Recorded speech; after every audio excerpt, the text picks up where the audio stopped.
আসসালামু আলাইকুম। দুপুরের শীর্ষ সংবাদে স্বাগত জানাচ্ছি আমি সুমনা সুমা।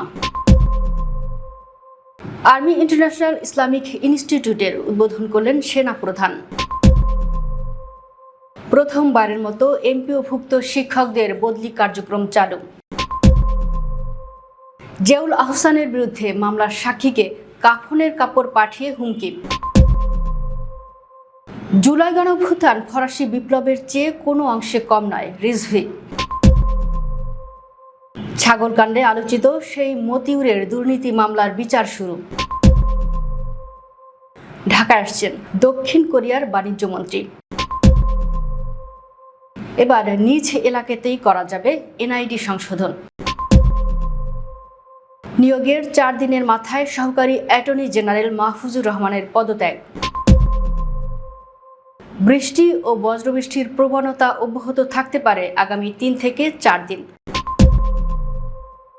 বিশ্ববাজারে তেলের দামে বড় পতন, কমল 6% বেশি।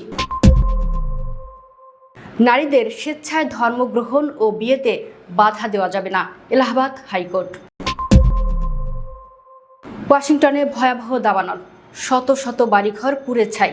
শুনছিলেন শিরোনাম, এবার বিস্তারিত।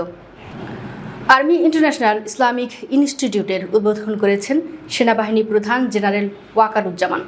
একই সঙ্গে ভিডিও টেলিকনফারেন্সের মাধ্যমে বরিশাল, সাভার, বগুড়া, সিলেট, চট্টগ্রাম, কুমিল্লা ও যশোরে প্রতিষ্ঠিতব্য এই ইনস্টিটিউটের আরও 7টি শাখার ভিত্তিপ্রস্তর উন্মোচন করেন তিনি। সোমবার সকালে রাজধানীর জলসিঁড়ি আবাসন প্রকল্পে আয়োজিত অনুষ্ঠানে আর্মি ইন্টারন্যাশনাল ইসলামিক ইনস্টিটিউটের উদ্বোধন করেন তিনি। সেনাপ্রধান বলেন, বর্তমান সময়ের পরিবর্তিত চাহিদার আলোকে আধুনিক শিক্ষা ব্যবস্থার সঙ্গে নৈতিক মূল্যবোধের সমন্বয়ে জ্ঞান, নেতৃত্বগুণ ও মানবিক মূল্যবোধ সম্পন্ন আদর্শ নাগরিক গড়ে তোলার লক্ষ্যে এই ইনস্টিটিউটটি প্রতিষ্ঠা করা হয়েছে। এখানে কেমব্রিজ কারিকুলাম ভিত্তিক ইংরেজি মাধ্যমের আধুনিক শিক্ষা পদ্ধতি এবং মূল্যবোধ ভিত্তিক শিক্ষার চমৎকার সমন্বয় ঘটানো হবে। উদ্বোধনী অনুষ্ঠানে সেনা সদরের প্রিন্সিপাল স্টাফ অফিসার, বিভিন্ন ডিভিশনের জেনারেল অফিসার, কমান্ডিং ঊর্ধ্বতন সামরিক কর্মকর্তা, প্রতিষ্ঠানের সঙ্গে সংশ্লিষ্ট বিশিষ্ট ব্যক্তিবর্গ, শিক্ষক, শিক্ষার্থী, অভিভাবক এবং গণমাধ্যম কর্মীরা উপস্থিত ছিলেন। দেশে প্রথমবারের মতো বেসরকারি শিক্ষা প্রতিষ্ঠানে কর্মরত এমপিওভুক্ত শিক্ষকদের বদলি কার্যক্রম চালু হয়েছে। এখন থেকে পছন্দের শিক্ষা প্রতিষ্ঠানে শূন্য পদে থাকা সাপেক্ষে একই পদে আবেদন করে বদলি হতে পারবেন শিক্ষকরা। এই লক্ষ্যে সরকার আগেই স্বয়ংক্রিয় সফটওয়্যারের মাধ্যমে বেসরকারি শিক্ষা প্রতিষ্ঠানে কর্মরত এমপিওভুক্ত শিক্ষক বদলি নীতিমালা 2026 জারি করেছে। নীতিমালাটি বেসরকারি স্কুল কলেজের এমপিওভুক্ত শিক্ষক শিক্ষিকাদের ক্ষেত্রে প্রযোজ্য হবে। নীতিমালা অনুযায়ী মাধ্যমিক ও উচ্চশিক্ষা অধিদপ্তর প্রতিষ্ঠান ভিত্তিক শূন্য পদের তালিকা নির্ধারণ সময়ে অনলাইনে প্রকাশ করবে। এরপর অনলাইনের মাধ্যমে বদলির আবেদন গ্রহণ করা হবে। প্রতি বছর সরকারি প্রজ্ঞাপনে নির্ধারিত সময়ের মধ্যে আবেদন বদলির আদেশ জারি এবং নতুন কর্মস্থলে যোগদান করতে হবে। প্রথম নিয়োগের পর টানা 2 বছর চাকরি করলে একজন শিক্ষক বদলির আবেদন করতে পারবেন। মানবতাবিরোধী অপরাধে বিচারাধীন সাবেক মেজর জেনারেল জিয়াউল আহসানের বিরুদ্ধে করা মামলার অন্যতম সাক্ষী ওয়ারেন্ট অফিসার ইমরুল কায়েস মামুনের রংপুরের বাড়িতে কাফনের কাপড় ও চিঠি পাঠিয়ে হুমকির ঘটনা ঘটেছে। এ ঘটনায় থানায় জিডি করেছেন ভুক্তভোগী। সোমবার সকালে বিষয়টি নিশ্চিত করেন রংপুর মহানগর গোয়েন্দা পুলিশের উপ পুলিশ কমিশনার সনাতন চক্রবর্তী। তিনি জানান, রবিবার রাতে তারা খবর পান যে সাবেক মেজর জেনারেল জিয়াউল আহসানের বিরুদ্ধে করা মামলার অন্যতম সাক্ষী ওয়ারেন্ট অফিসার ইমরুল কায়েস মামুনের রংপুরের হাজিরহাট এলাকার বাড়িতে অজ্ঞাত পরিচয় ব্যক্তিরা কাফনের কাপড় ও একটি চিঠি পাঠিয়েছে। খবর পাওয়ার সঙ্গে সঙ্গে থানা পুলিশ ও মহানগর গোয়েন্দা পুলিশের সদস্যরা ঘটনাস্থলে যান। পুলিশ ঘটনাস্থল থেকে কাফনের কাপড় ও চিঠি উদ্ধার করে আলামত হিসেবে থানার হেফাজতে নেয়। বিএনপির সিনিয়র যুগ্ম মহাসচিব ও রাকসুর সাবেক ভিপি অ্যাডভোকেট রুহুল কবির রিজভী বলেছেন, জুলাই গণঅভ্যুত্থান কোনো অংশেই ফরাসি বিপ্লবের চেয়ে কম নয়। তিনি বলেন, ফরাসি বিপ্লব যেমন নাগরিক অধিকার প্রতিষ্ঠার সংগ্রাম ছিল, তেমনি জুলাই গণঅভ্যুত্থানও ছিল গণতন্ত্র, নাগরিক স্বাধীনতা ও বাক স্বাধীনতা পুনঃপ্রতিষ্ঠার লড়াই। রোববার রাজশাহী বিশ্ববিদ্যালয়ের কাজী নজরুল ইসলাম মিলনায়তনে শাখা ছাত্রদল আয়োজিত রক্তাক্ত জুলাই স্মরণ ও প্রত্যয় শীর্ষক আলোচনা সভায় প্রধান অতিথির বক্তব্যে তিনি এসব কথা বলেন। রুহুল কবির রিজভী বলেন, ফরাসি বিপ্লব ছিল সামন্ত শ্রেণীর বিরুদ্ধে বুর্জোয়া শ্রেণীর অধিকার প্রতিষ্ঠার সংগ্রাম। প্রতিটি বিপ্লব ও গণ অভ্যুত্থানেই রক্ত ঝরে, কিন্তু জুলাই বিপ্লবে এক মাসে যত রক্ত ঝরেছে, ফরাসি বিপ্লব কিংবা পৃথিবীর অন্য কোনো বিপ্লবে এক মাসে এত রক্ত ঝরেছিল কিনা তা নিয়ে সন্দেহ রয়েছে। প্রায় 5.5 কোটি টাকার জ্ঞাত আয় বহির্ভূত সম্পদ অর্জনের অভিযোগে দুদকের করা মামলায় ছাগলকাণ্ডে আলোচিত এনবিআরের সাবেক কর্মকর্তা মতিউর রহমানের বিরুদ্ধে অভিযোগ গঠন করে বিচার শুরুর আদেশ দিয়েছে আদালত। ঢাকার বিভাগীয় স্পেশাল জজ BM তারিকুল কবির সোমবার এ আদেশ দেন। বিচারক অভিযোগ গঠনের আদেশ দিয়ে আগামী 14 সেপ্টেম্বর সাক্ষ্য গ্রহণের দিন ঠিক করেছেন বলে জানিয়েছেন দুদক প্রসিকিউটর মীর আহমেদ আলী সালাম। গেল 5 জুলাই দুদকের পক্ষ থেকে মতিউরের বিরুদ্ধে অভিযোগ গঠনের প্রার্থনা করে শুনানি করেন মীর আহমেদ আলী সালাম। মামলা থেকে আসামির অব্যাহতি চেয়ে শুনানি করেছিলেন ঢাকা আইনজীবী সমিতির সভাপতি আনোয়ার জাহিদ ভূঁইয়া ও মোহাম্মদ বোরহানউদ্দিন। উভয় পক্ষের শুনানি নিয়ে আদালত 21 জুলাই এ বিষয়ে আদেশের দিন রেখেছিলেন, পরে তা পিছিয়ে এদিন ঠিক করা হয়। সোমবার শুনানিতে মতিউর রহমানকে আদালতে হাজির করা হয়। তার বিরুদ্ধে আনা অভিযোগ পড়ে শোনানো হয়। দ্বিপক্ষীয় বাণিজ্য ও বিনিয়োগ সহযোগিতা জোরদারের দক্ষিণ কোরিয়ার বাণিজ্য, শিল্প ও সম্পদ মন্ত্রী কিম জং কান আজ সোমবার ঢাকা সফরে আসছেন। তার সফরে প্রস্তাবিত সমন্বিত অর্থনৈতিক অংশীদারিত্ব চুক্তি, বিনিয়োগ সম্প্রসারণ এবং দুই দেশের অর্থনৈতিক সম্পর্ক নিয়ে আলোচনা হবে। কূটনৈতিক সূত্র জানায়, সফরকালে তিনি বাংলাদেশের সংশ্লিষ্ট মন্ত্রী ও ঊর্ধ্বতন কর্মকর্তাদের সঙ্গে বৈঠক করবেন। পাশাপাশি ব্যবসায়ী ও বিনিয়োগকারীদের সঙ্গেও তার বৈঠকের সম্ভাবনা রয়েছে। আলোচনায় তৈরি পোশাক, প্রযুক্তি, ইলেকট্রনিক্স, অবকাঠামো, দক্ষ মানব সম্পদ উন্নয়ন এবং নতুন শিল্প খাত দক্ষিণ কোরিয়ার বিনিয়োগ বাড়ানোর বিষয়ে গুরুত্ব পাবে। বাংলাদেশ ও দক্ষিণ কোরিয়া বর্তমানে শেপা চুক্তি নিয়ে আলোচনা চালিয়ে যাচ্ছে। এ পর্যন্ত কয়েক দফা বৈঠক হয়েছে। সর্বশেষ গত জুলাইয়ে সিউলে 5ম দফায় আলোচনা অনুষ্ঠিত হয়। জাতীয় পরিচয়পত্রের জন্ম তারিখ সংশোধনের ক্ষমতা মাঠ পর্যায়ের কর্মকর্তাদের কাছে হস্তান্তরের সিদ্ধান্ত নিয়েছে নির্বাচন কমিশন।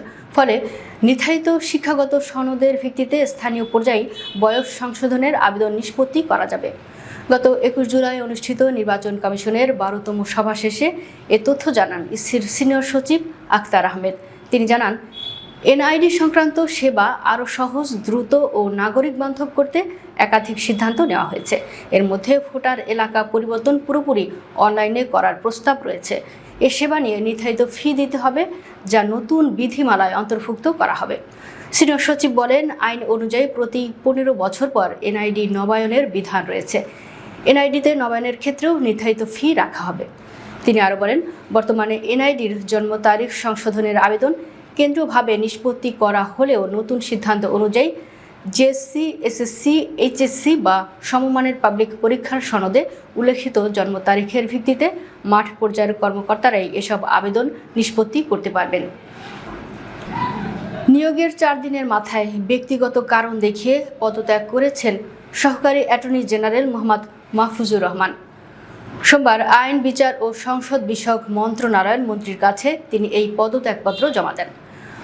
পদত্যাগপত্রে তিনি উল্লেখ করেন, গত 30 জুলাই 2026 তারিখে সলিসিটর উইংসের এক প্রজ্ঞাপনের মাধ্যমে তাকে সহ 179 জনকে সহকারী অ্যাটর্নি জেনারেল পদে নিয়োগ দেওয়া হয়েছিল। তবে ব্যক্তিগত কারণে এই দায়িত্বে অবমুক্ত থাকা অসম্ভব হওয়ায় তিনি স্বেচ্ছায় পদত্যাগ করার সিদ্ধান্ত নেন। চিঠিতে তার পদত্যাগপত্রটি সদয় বিবেচনাপূর্বক গ্রহণ করে সহকারী অ্যাটর্নি জেনারেলের পদ থেকে তাকে অব্যাহতি দেওয়ার জন্য অনুরোধ জানানো হয়েছে। দেশের বিভিন্ন অঞ্চলে আগামী 3 থেকে 4 দিন বৃষ্টি ও বজ্র বৃষ্টির প্রবণতা অব্যাহত থাকতে পারে।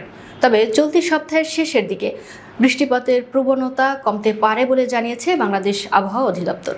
সোমবার সন্ধ্যা 6টা থেকে রংপুর, ময়মনসিংহ ও সিলেট বিভাগের অনেক জায়গায় এবং রাজশাহী, ঢাকা, খুলনা, বরিশাল ও চট্টগ্রাম বিভাগের কিছু কিছু জায়গায় অস্থায়ীভাবে দমকা হাওয়াসহ হালকা থেকে মাঝারি ধরনের বৃষ্টি অথবা বজ্রসহ বৃষ্টি হতে পারে। একই সঙ্গে রংপুর, ময়মনসিংহ ও সিলেট বিভাগের কোথাও কোথাও মাঝারি ধরনের ভারী থেকে ভারী বর্ষণ হতে পারে। সারা দেশে দিন ও রাতের তাপমাত্রা প্রায় অপরিবর্তিত থাকতে পারে। আন্তর্জাতিক বাজারে তেলের দামে আবারও বড় ধস নেমেছে। যুক্তরাষ্ট্র ও ইরানের মধ্যে সম্ভাব্য সমঝোতার সম্ভাবনা জোরালো হওয়ায় বিশ্ববাজারে অপরিশোধিত জ্বালানি তেলের দাম একদিনেই কমেছে 6% বেশি। মূলত ট্রাম্প সোমবারই ইরানের সঙ্গে নতুন করে আলোচনা শুরুর কথা ঘোষণার পর তেলের দাম ব্যাপকভাবে কমে আসে। এর আগে সম্ভাব্য সমঝোতার সুযোগ দিতে ইরানের উপর পরিকল্পিত হামলাও স্থগিত করেন তিনি। বার্তা সংস্থা রয়টার্স বলছে, সোমবার বিশ্ববাজারে তেলের দাম উল্লেখযোগ্যভাবে কমেছে।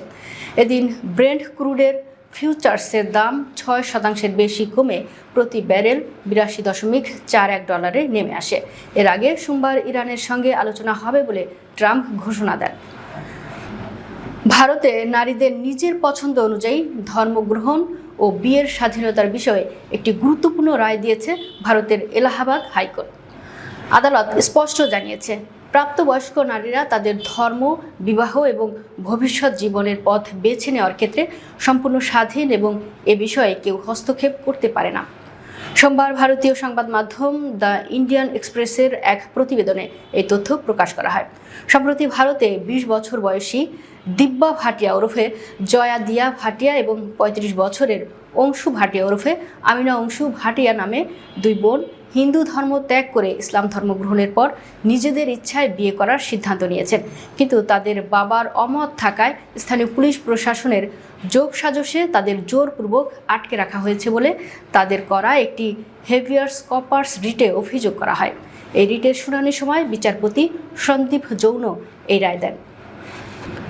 ওয়াশিংটনের পূর্বাঞ্চলে দাবানল ভয়াবহ আকার ধারণ করেছে।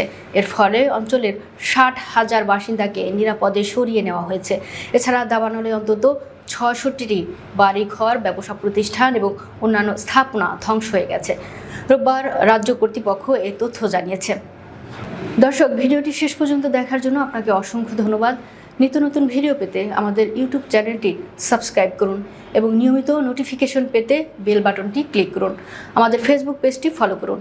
এছাড়াও আমাদের ভিডিও লাইক, কমেন্ট ও শেয়ার করুন। আল্লাহ হাফেজ।